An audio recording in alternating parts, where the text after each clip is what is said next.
And the entire sport of boxing is hearing the Charlo twins roar.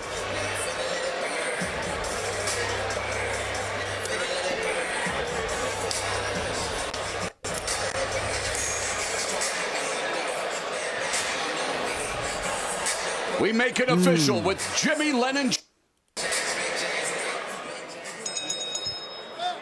Ladies and gentlemen, we have the time of 55 seconds in round number 2. He is the winner by way of knockout. He is still undefeated. The future of boxing, Jermell Charlo.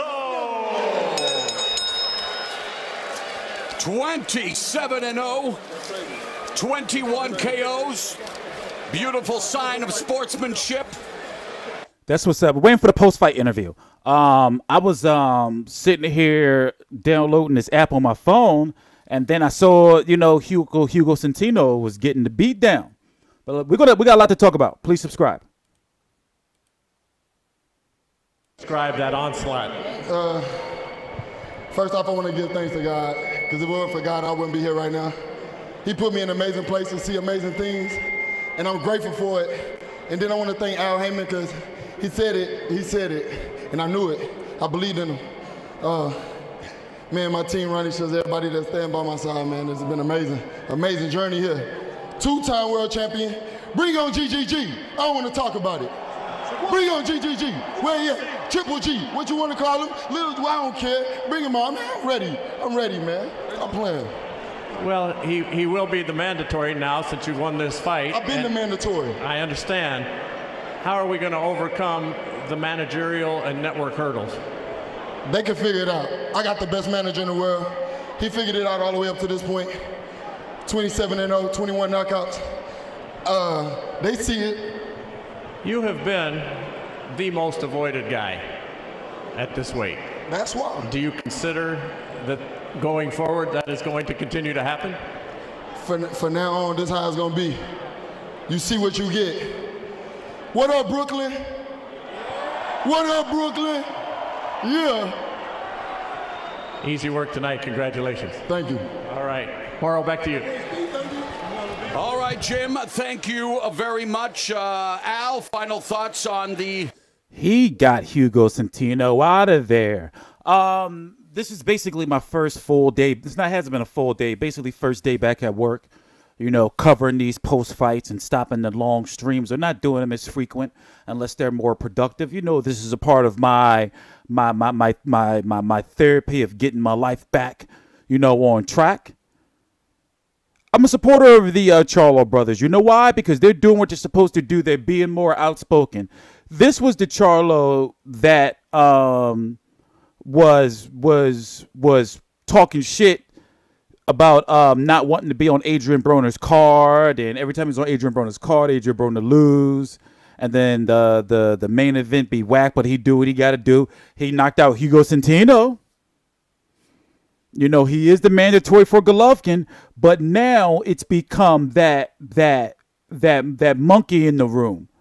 You know, what's it called? Monkey on the back or elephant in the room?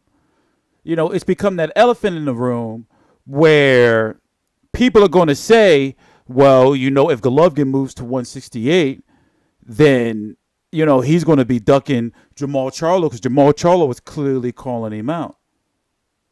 Now, of course, if you don't know, Golovkin is fighting Vinicius Martirosyan for multiple reasons. I'm going to do another video on that, a video where it's more detailed on why he's fighting that guy. I'm not, I don't hold any allegiances to any of these boxers. You know, so understand, like, I'm going to tell you how it is. You know, Canelo, I feel that, you know, he was doing something he wasn't supposed to be doing. Every fighter should know, period, like, not to eat no meat from Mexico. It's tainted. It's contaminated.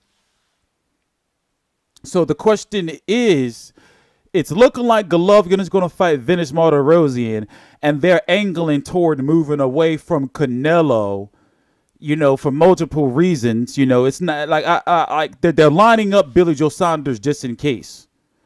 But then, you know, I got a chance to talk to Abel Sanchez last year, and he was saying after Canelo, like they was really looking at 168 pounds. Like they're really considering 168 pounds. So I'm thinking, well, they say, okay, well, we fought Canelo, win or loss, whatever happens. Especially if Canelo don't fight for that title, because I'm sorry, I'm predicting that Golovkin's going to beat Venus Martirosyan. So, truth be told, I really don't see Golovkin versus Charlo ever happening. And, of course, the stars will have to align, because I'm sure that the WBC is not going to stop. Let's say, for example, in a perfect world, I guess, whatever, in your perfect boxing world or a perfect boxing world, depending on who you are, Golovkin beats Venus Martirosyan, and then they do make the Canelo versus Golovkin 2 rematch in September. Golovkin beats him. Then, you know, it's safe to say if Billy Joe Saunders still has his belt, he's going to go after Billy Joe Saunders, right? So and then he can say, well, you know, I unified. I'm going to do a Terrence Crawford, you know, and I became undisputed at 160. I'm going to do a Terrence Crawford, drop on my belts, move to 168. You see what I'm saying? So I just don't, it's a shame to say, but I just don't see him picking, you know, Jermell Charlo. I just don't see it. I just don't see, you know, the WBC also forcing it like that, you know. But, you know, he did what he's supposed to do. They didn't show the highlight like I wanted them to. Let me give you a brief. I mean, we pretty much knew how it was going to go down, right? Well, I guess this is a good way to start. But he's okay. He recovered.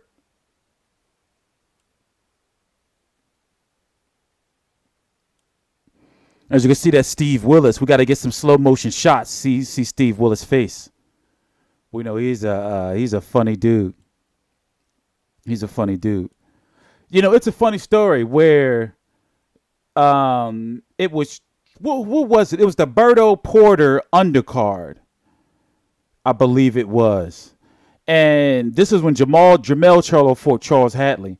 Anyway, Jermell Charlo saw me coming to do an interview, and then all of a sudden, whoever was interviewing him, you know, it was like somebody. Then it was only me right there. Then he looked at me and said, "No more interviews," because I was chilling with Charles Hatley team unintentionally. Like I came late, and it was the only place to set up my camera. So I'm over there with them while they having that little. If you've seen the press conference, you'll know what I was talking about. He laid him out though. Ooh. But he ate that one, though.